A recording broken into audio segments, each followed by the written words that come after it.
कहाँ बड़े कवन सरहु से लिया ले आवे जी,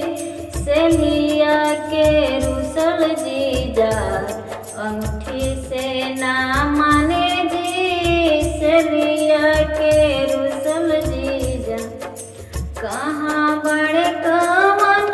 सरहु ये महा ले आवे जी,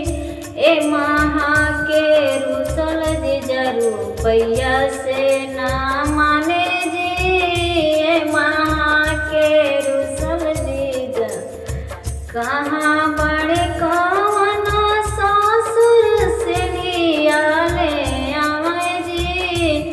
से लिया के रुसल दामाद पैसा से ना माने जी, से लिया के रुसल दामाद पैसा से ना माने जी। कहाँ बड़े कवन चाचा गड़िया ले आवे जी,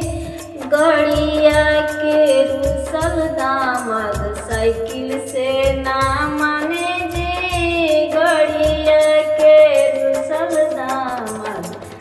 साइकिल से ना माने